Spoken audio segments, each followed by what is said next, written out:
my father came from Japan in 1905. He was 15 when he immigrated from Japan. He worked until he was able to actually build a store. Let me tell you a story in the form of a dream. I don't know why I have to tell it, but I know what it means. Close your eyes, just picture the scene as I paint it for you. It was World War II when this man named Kenji woke up. Ken was not a soldier.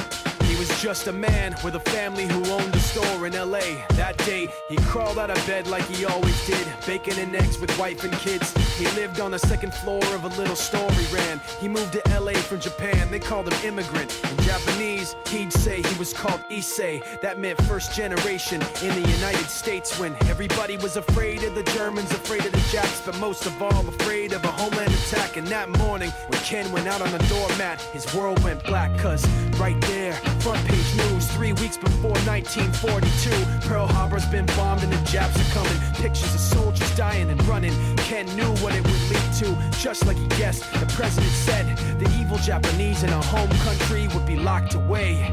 They gave Ken a couple of days to get his whole life packed in 2 bags. Just 2 bags, couldn't even pack his clothes. Some folks didn't even have a suitcase to pack anything in, so 2 trash bags is all they gave them. And when the kids asked Mom, where are we going, nobody even knew what to say to them. Ken didn't want to lie, he said the US is looking for spies, so we have to live in a place called Manzanar, where a lot of Japanese people are. Stop it, don't look at the gunmen. You don't want to get the soldiers wondering if you're gonna run or not, cause if you run then you might get shot. Other than that, try not to think about it. Try not to worry about it being so crowded, cause someday we'll get out. Someday, someday.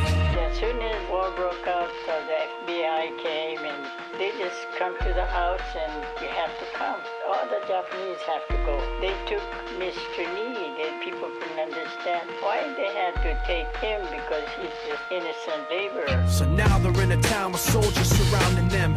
Every day, every night, look down at them. From watchtowers up on the wall, Ken couldn't really hate them at all.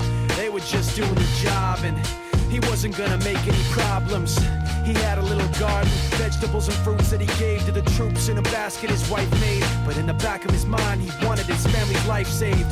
Prisoners of war in their own damn country, what for? And time passed in the prison town. He wondered if he'd live it down if and when they were free. The only way out was joining the army, and supposedly some men went out for the army, signed on, and ended up flying to Japan with a bomb.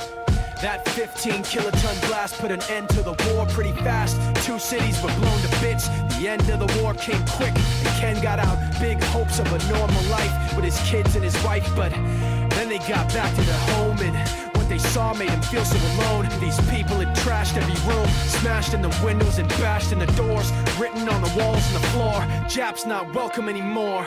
And Kenji dropped both of his bags at his sides and just stood outside. He looked at his wife without words to say. She looked back at him, wiping tears away, and said, someday we'll be okay, someday.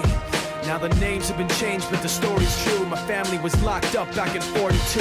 My family was there where it was dark and damp, and they called it an internment camp. When we first got back from camp, it was pretty bad. I remember my husband said, oh, we're going to stay till last. Then my husband died before they closed the camp.